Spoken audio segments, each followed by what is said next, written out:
Expelled naman tayo ngayon, mga brad. Ano ba kasi ang mga pinaggagawa mo sa buhay mo? Dalawa lang yan.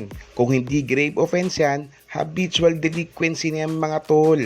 Nanununtok ka, may sexual assault ka, nagnanakaw ka ng pondo, lagi kang may kaaway, lagi kang may ka-conflict.